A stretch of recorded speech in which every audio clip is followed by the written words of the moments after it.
Welcome to another exciting episode of the $1 Million Peddlers. I'm Paperboy, and we're going to delve into Godzilla, the great world of Godzilla, top 10 sales.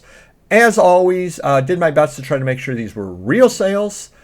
Try not to have too many duplicates. You can have many of the same type of item, just a little bit different.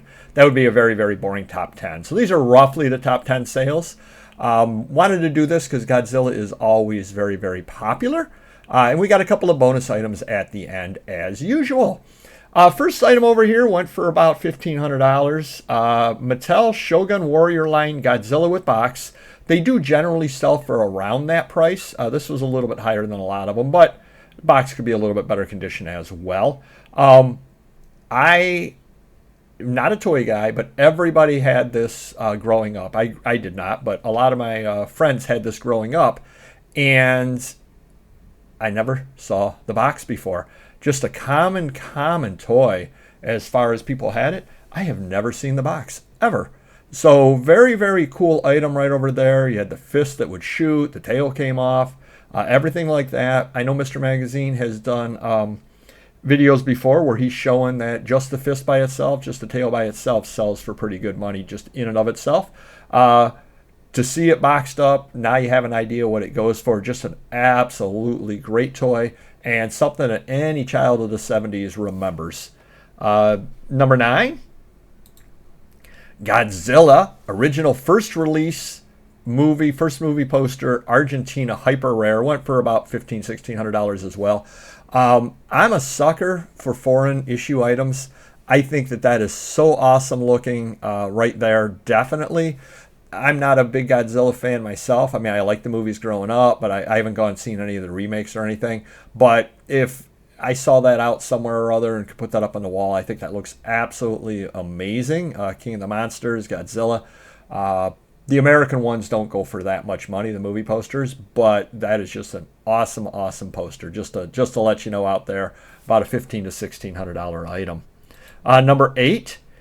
Bullmark Godzilla 1960 tin toy battery operated made in Japan full set, and that went for $2,100. Did get a bid on that. Again, very, very neat item, and sucker for it myself because of the foreign aspect of it with the Japanese language on it. Very, very rare item, obviously, for it to go for $2,100. It's 60 plus years old as well. For it to have stayed intact is quite amazing.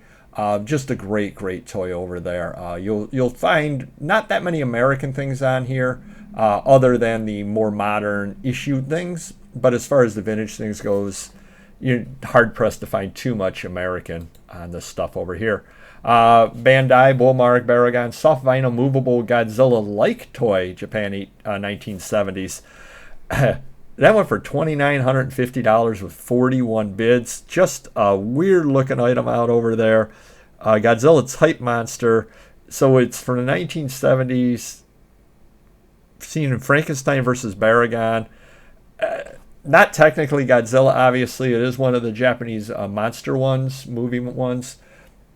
Probably shouldn't have used the word Godzilla in there. As far as, keyword spamming type deal. That being said, went for $2,950. People obviously found it, and that's the important thing, and bid on it. And not the kind of thing that really looks like much. I mean, if you saw it out, you'd say, oh, that's interesting. Amazing that it went for that kind of money with 41 bids. So it was obviously very, very popular. Number 10, 9, 8, 7. Number 6 on the list here. I got to learn how to count. I got a twofer on this one over here. World's Greatest Monsters Rodan figure, Mattel Minton box, 1980, Minton complete. Went for a couple of $1,000s. Again, another one of those toys that it's tough to find in box. There are a few of them out there on eBay at any given time. This one went for a couple of $1,000. I want you to look at the next one over here. Went for $3,600, $1,000 more, $1,200 more, and you say, wait, why? Take a look over here, as the gentleman pointed out. 38-inch wingspan, 41-inch wingspan on this one over here. It actually was only 38. So a little insider tip here. Take a look at that. Somebody may be selling the 41-inch as a 38, And even if you have to pay a couple of $1,000s for it, you can end up, making some pretty good money on it. This gentleman here actually was nice enough to tell about the 4 versions of the box, with the 41-inch being the most difficult. And then there are a couple of other varieties as well available. So that's really getting deep into the weeds, but for that kind of money, definitely worth learning.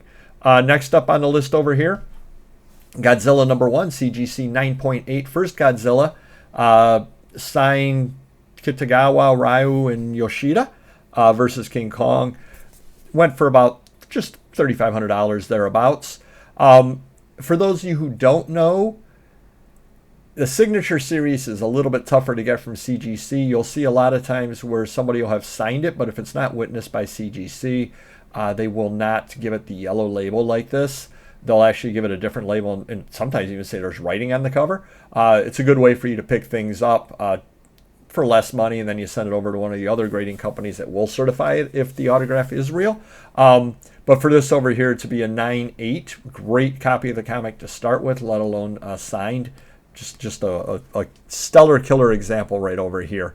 Up next, Godzilla Monster from Bullmark, Hedora Kaiji Original, 39 bids, $7,300. I mean, obviously, if I saw that out somewhere, I'd bid it. It honestly, to me, looks like a melted candle. But for that to be worth that kind of money is absolutely insane to me. I'm not a toy guy over there. It is a vinyl figure, 8 inches tall. So you're not even talking about a gigantic item there. So 8 inches tall, $7,300 on something like that. 39 bids. Definitely in demand. Do keep your eyes open for that. Very, very rare item. No doubt at all about that. Next up, we have, and I don't know if I believe this price or not. Sometimes you got to take things with a grain of salt. Godzilla Movie TriStar Pictures promo t-shirt, $10,000. Supposedly sold.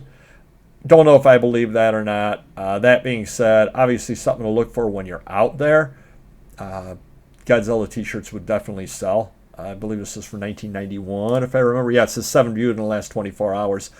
It does say sold in the bottom corner. Either the guy had multiples or he relisted. I'm not really sure what was going on with that. Do not believe that really was a sale, but I did want to bring it to you as something rather interesting to look for.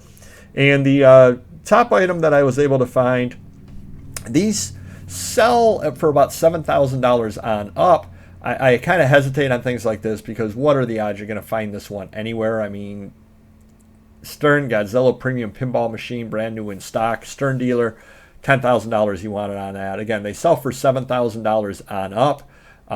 Just great pieces for your man cave, no doubt at all about it.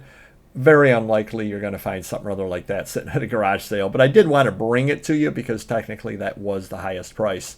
Did want to bring you a couple of bonus items today as well. Soundgarden poster, Jones Beach, New York, 2011 Godzilla silkscreen. Went for $310 with 4 bids on it. Just a neat looking item right there. And again, it does get 2 different genres. It does get the Godzilla people and the Soundgarden fans are going to want something other like that. So that is obviously something or other you want to look for when you're reselling. Things that multiple people, multiple fan groups would want. Always tend to go for more money. Another little bonus item over here, Godzilla Ghana movie poster, oil on flour sack by Mr. Brew. You'll see a lot of different items like this as well. Again, supposedly sold. It says sold in the corner, yet one other person has this in their cart. Could have been one of those deals that it just didn't really sell and was just relisted. But I did want to show it to you just as an example and give you an idea. There are a lot of different people doing one-off artwork like this. And depending upon who the artist is, it can go for some pretty good money. Another thing you'll see in there, 1 ounce fine gold Godzilla coin, $2,650. Obviously, the value in this, as much of anything else, is in the gold. That's why I didn't put it in the top 10 earlier, because, again, the value of this is the gold. Neat looking item. Nice to know that it's out there. Something or other that if you're a big Godzilla fan and you want to hedge against inflation and do buy some gold, hey, why buy a regular piece of gold, a 1 ounce, something 1 ounce gold when you can get this for a little extra money and add to your collection as well. And the final interesting item I found, this supposedly sold, then it was relisted, so obviously it wasn't paid for. $26,500, but took an offer on it. So somebody saw this and just made a crazy offer. But these are the kind of things that go all the time. You'll see mainstream media picks up on them. Flaming hot Cheeto-shaped Godzilla here. Guy put a crazy price on it. You'll see people, oh, that's the face of Jesus in my Rice Krispies. All these various things like that. Take the reporting of the mainstream media on things like that with a grain of salt. But I did want to bring it to you to show you, yeah, hey, Godzilla's hiding out in your hot Cheetos, flaming hot. Kind of funny that he would be there, of course, with the flaming hot. But hopefully you got a couple of chuckles out of this, as well as learned some things. A little bit surprised by a few of those sales as well. Do hit the like button, and we'll be back with another Top 10 video next week.